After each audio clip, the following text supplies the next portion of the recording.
चौथा अध्याय, नाभाग और अम्बरीश की कथा। श्री सुखदेव जी कहते हैं, परीक्षित, मनुपुत्र नभग का पुत्र था नाभाग। जब वो दीर्घ काल तक ब्रह्मचर्य का पालन करके लौटा, तब बड़े भाइयों ने अपने से छोटे किंतु विद्वान भाई के हिस्से में केवल पिता को ही दिया। संपत्ति तो उन्होंने पहले ही आपस में बांट ली थी। उसने अपने भाइयों से पूछा, भाइयों, आप लोगों ने मुझे हिस्से में क्या दिया है? तब उन्होंने उत्तर दिया कि तुम्हारे हिस्से में पिताजी को हम तुम्हें देते हैं। उसने अपने पिताजी से जाकर कहा, पिताजी, मेरे बड़े भाइयों ने हिस्से में मेरे लिए आपको ही दिया है। पिता ने कहा, बेटा, उनकी बात न मानो। देखो, ये बड़े बुद्धिमान अंगिरस गोत्र के ब्राह्मण इस समय एक बहुत बड़ा यज्ञ कर रहे हैं, परंतु मेरे विद्वान पुत्र वे प्रत्येक छठे दिन अपने कर्म में भूल कर बैठते हैं। तुम उन महात्माओं के पास जाकर उन्हें वैश्वदेव संबंधी 2 सूक्त बतला दो। जब वे स्वर्ग जाने लगेंगे, तब यज्ञ से बचा हुआ सारा धन तुम्हें ही दे देंगे। इसलिए अब तुम उन्हीं के पास चले जाओ। उसने अपने पिता की आज्ञा अनुसार वैसा ही किया। उन अंगिरस गोत्री ब्राह्मणों ने भी यज्ञ का बचा हुआ धन उसे दे दिया और वे स्वर्ग में चले गए। जब नाभाग उस धन को लेने लगा, तब उत्तर दिशा से एक काले रंग का पुरुष आया। उसने कहा, इस यज्ञ भूमि में जो कुछ बचा हुआ है वो सब धन मेरा है। नाभाग ने कहा, ऋषियों ने यह धन मुझे दिया है, इसलिए मेरा है। इस पर उस पुरुष ने कहा, हमारे विवाद के विषय में तुम्हारे पिता से ही प्रश्न किया जाए। तब नाभाग ने जाकर पिता से पूछा। पिता ने कहा, एक बार दक्ष प्रजापति के यज्ञ में ऋषि लोग ये निश्चय कर चुके हैं कि यज्ञ भूमि में जो कुछ बचा रहता है वो सब रुद्रदेव का हिस्सा है, इसलिए वो धन तो महादेव जी को ही मिलना चाहिए। नाभाग ने जाकर उन काले रंग के पुरुष रुद्र भगवान को प्रणाम किया और कहा कि प्रभो, यज्ञ भूमि की सभी वस्तुएं आपकी हैं। मेरे पिता ने ऐसा कहा है। भगवान, मुझसे अपराध हुआ है, मैं सिर झुकाकर आपसे क्षमा मांगता हूं। तब भगवान रुद्र ने कहा, तुम्हारे पिता ने धर्म के अनुकूल निर्णय दिया है और तुमने भी मुझसे सत्य ही कहा है। तुम वेदों का अर्थ तो पहले से ही जानते हो। अब मैं तुम्हें सनातन ब्रह्म तत्व का ज्ञान देता हूं। यहां यज्ञ में बचा हुआ मेरा जो अंश है, ये धन भी मैं तुम्हें ही दे रहा हूं, तुम इसे स्वीकार करो। इतना कहकर सत्य प्रेमी भगवान रुद्र अंतर्ध्यान हो गए।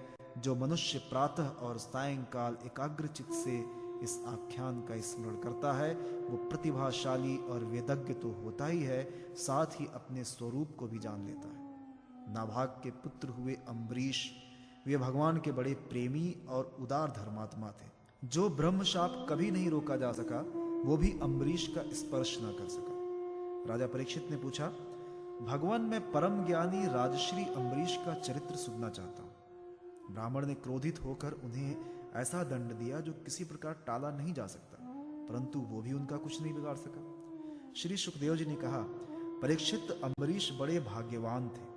पृथ्वी के 7 द्वीप, अचल संपत्ति और अतुलनीय ऐश्वर्य उनको प्राप्त था।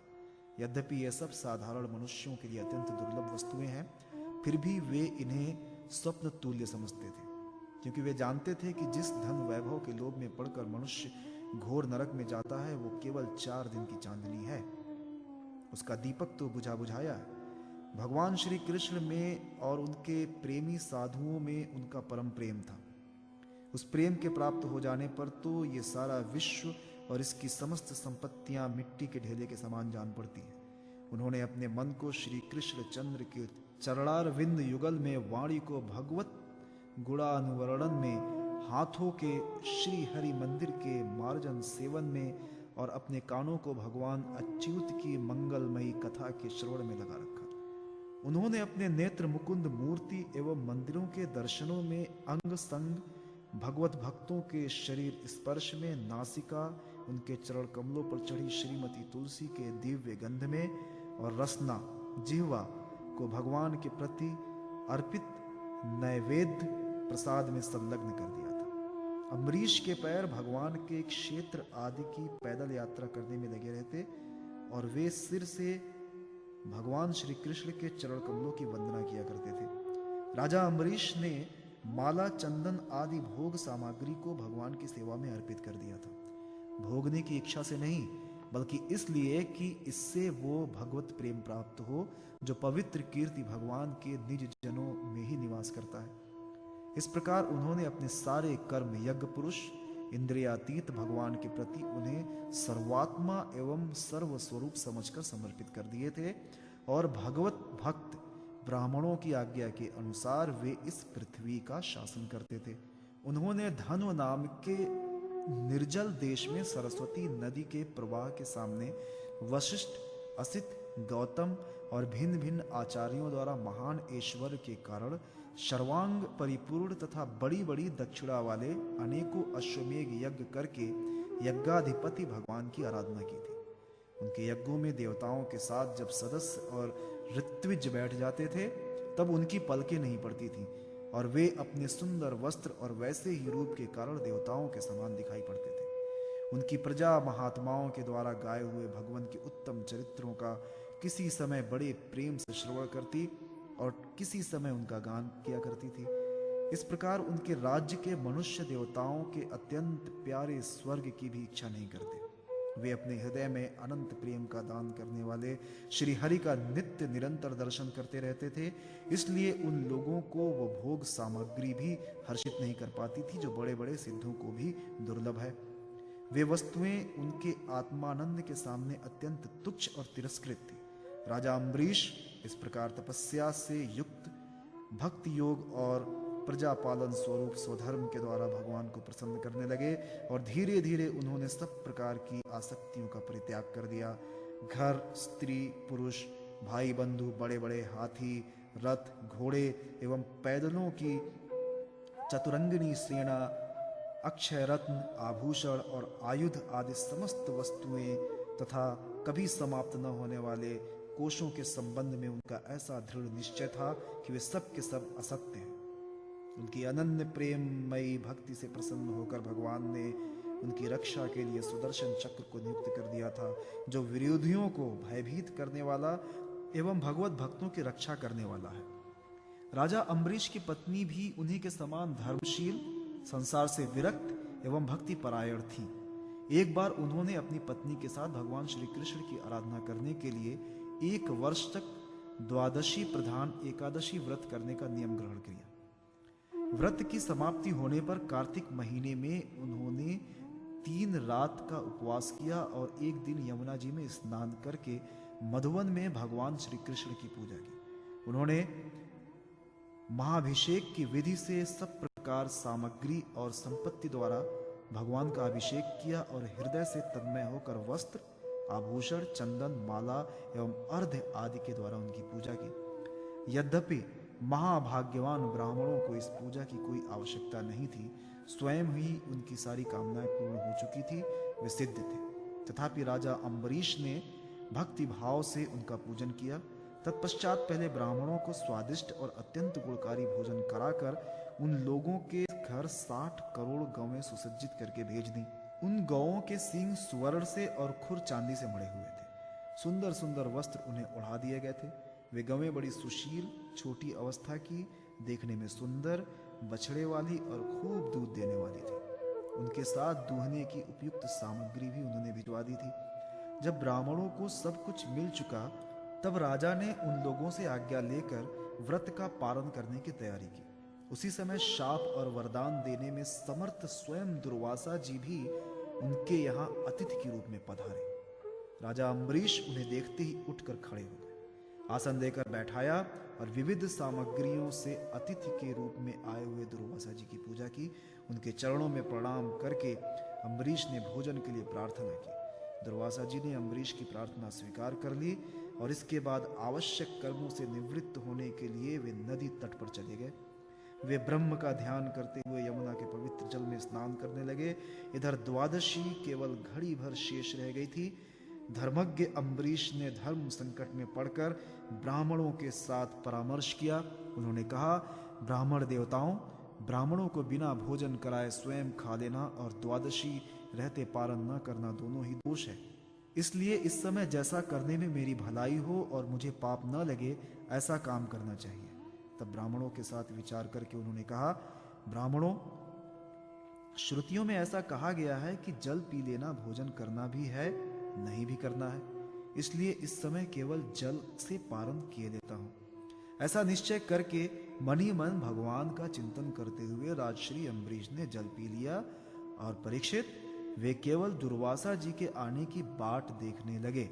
दुर्वासा जी आवश्यक कर्मों से निवृत्त होकर यमुना तट से लौट आए। जब राजा ने आगे बढ़कर उनका अभिनंदन किया, तब उन्होंने अनुमान से ही समझ लिया कि राजा ने पारण कर लिया है। उस समय दुर्वासा जी बहुत भूखे थे, इसलिए यह जानकर कि राजा ने पारण कर लिया है, वे क्रोध से थर थर कांपने लगे। भौहों के चढ़ जाने से उनका मुंह विकट हो गया। उन्होंने हाथ जोड़कर खड़े अम्बरीश से डांट कर कहा, अहो देखो तो सही, ये कितना क्रूर है। ये धन के मद में मतवाला हो रहा है। भगवान की भक्ति तो इससे छू तक नहीं गई है और ये अपने को बड़ा समर्थ मानता है। आज इसने धर्म का उल्लंघन करके बड़ा अन्याय किया है। देखो, मैं इसका अतिथि होकर आया हूं। इसने अतिथि सत्कार करने के लिए मुझे निमंत्रण भी दिया, किंतु फिर भी मुझे खिलाए बिना ही खा लिया। अच्छा देख, तुझे अभी इसका फल चखाता हूं। यूं कहते कहते वे क्रोध से जल उठे। उन्होंने अपनी एक जटा उखाड़ी और उससे अम्बरीश को मार डालने के लिए एक कृत्या उत्पन्न की। वो प्रलय काल की आग के समान दहक रही थी। वो आग के समान जलती हुई हाथ में तलवार लेकर राजा अम्बरीश पर टूट पड़ी। उस समय उसके पैरों की धमक से पृथ्वी कांप रही थी, परंतु राजा अम्बरीश उसे देखकर तनिक भी विचलित नहीं हुए। वे एक पग भी नहीं हटे, ज्यों के त्यों खड़े रहे। परम पुरुष परमात्मा ने अपने सेवक की रक्षा के लिए पहले से ही सुदर्शन चक्र का नियुक्त कर रखा था। जैसे आग क्रोध से गुर्राते हुए सांप को भस्म कर देती है, वैसे ही चक्र ने दुर्वासा जी की कृत्या को जलाकर राख का ढेर कर दिया। जब दुर्वासा जी ने देखा कि मेरी बनाई हुई कृत्या तो जल रही है और चक्र मेरी ओर आ रहा है, तब वे भयभीत हो अपने प्राण बचाने के लिए जी छोड़कर एकाएक भाग निकले। जैसे ऊंची ऊंची लपटों वाला दावानल सांप के पीछे दौड़ता है, वैसे ही भगवान का चक्र उनके पीछे पीछे दौड़ने लगा। जब दुर्वासा जी ने देखा कि चक्र तो मेरे पीछे लग गया है, तब सुमेरु पर्वत की गुफा में प्रवेश करने के लिए उसी की ओर दौड़ पड़े। दुर्वासा जी दिशा, आकाश, पृथ्वी, अतल वितल और नीचे के लोक, समुद्र, लोकपाल और उनके द्वारा सुरक्षित लोक एवं स्वर्ग में गए। परंतु जहां जहां वे गए, वहीं वहीं उन्होंने असह्य तेज वाले सुदर्शन चक्र को अपने पीछे लगा देखा। जब उन्हें कहीं भी कोई रक्षक न मिला, तब वे और भी डर गए। अपने लिए त्राण ढूंढते हुए वे देव शिरोमणि ब्रह्मा जी के पास गए और बोले, ब्रह्मा जी, आप स्वयंभू हैं, भगवान के इस तेजोमय चक्र से मेरी रक्षा कीजिए। ब्रह्मा जी ने कहा, जब मेरी 2 परार्ध की आयु समाप्त होगी और काल स्वरूप भगवान अपनी ये सृष्टि लीला समेटने लगेंगे और इस जगत को जलाना चाहेंगे, उस समय उनके भूभंग मात्र से ये सारा संसार और मेरा ये लोक भी लीन हो जाएगा। मैं शंकर जी, दक्ष भृगु आदि प्रजापति, भूतेश्वर, देवेश्वर आदि सब जिनके बनाए नियमों से बंधे हैं तथा जिनकी आज्ञा शिरोधार्य करके हम लोग संसार का हित करते हैं, उनके भक्त के द्रोही को बचाने के लिए हम समर्थ नहीं हैं। जब ब्रह्मा जी ने इस प्रकार दुर्वासा को निराश कर दिया, तब भगवान के चक्र से संतप्त होकर वे कैलाशवासी भगवान शंकर की शरण में गए। श्री महादेव जी ने कहा, दुर्वासा जी, जिन अनंत परमेश्वर में ब्रह्मा जैसे जीव और उनके उपाधिभूत कोश इस ब्रह्मांड के समान ही अनेकों ब्रह्मांड समय पर पैदा होते हैं और समय आने पर फिर उनका पता भी नहीं चलता, जिसमें हमारे जैसे हजारों चक्कर काटते रहते हैं, उस प्रभु के संबंध में हम कुछ भी करने की सामर्थ्य नहीं रखते। मैं सनत कुमार, नारद, भगवान ब्रह्मा, कपिल देव, अपांतरतम, देवल, धर्म, आसुरी तथा मरीच आदि दूसरे सर्वज्ञ सिद्धेश्वर हैं। ये हम सभी भगवान की माया को नहीं जान सकते, क्योंकि हम उसी माया के घेरे में हैं। ये चक्र उन विश्वेश्वर का शस्त्र है, ये हम लोगों के लिए असह्य है। तुम उन्हीं के शरण में जाओ, वे भगवान ही तुम्हारा मंगल करेंगे। वहां से भी निराश होकर दुर्वासा भगवान के परमधाम बैकुंठ में गए। लक्ष्मीपति भगवान लक्ष्मी के साथ वहीं निवास करते हैं। दुर्वासा जी भगवान के चक्र की आग से जल रहे थे। वे कांपते हुए भगवान के चरणों पर गिर पड़े। उन्होंने कहा, हे अच्युत, हे अनंत, आप संतों के एकमात्र वांछनीय है। प्रभु विश्व के जीवन दाता, मैं अपराधी हूँ, आप मेरी रक्षा कीजिए। आपका परम प्रभाव न जानने के कारण ही मैंने आपके प्यारे भक्त का अपराध किया है। प्रभु आप मुझे उससे बचाइए। आपके तो नाम का ही उच्चारण करने से नार की जीव भी मुक्त हो जाता है। श्री भगवान ने कहा, दुर्वासा जी, मैं सर्वथा भक्तों के अधीन हूँ। मुझ में तनिक भी स्वतंत्रता नहीं है। मेरे सीधे साधे सरल भक्तों ने मेरे हृदय को अपने हाथ में कर रखा है। भक्तजन मुझसे प्यार करते हैं और मैं उनसे। ब्रह्मन, अपने भक्तों को एकमात्र आश्रय मैं ही हूँ। इसीलिए अपने साधु स्वभाव भक्तों को छोड़कर मैं न तो अपने आप को चाहता हूँ और न अपनी अर्धांगिनी विनाश रहित लक्ष्मी को।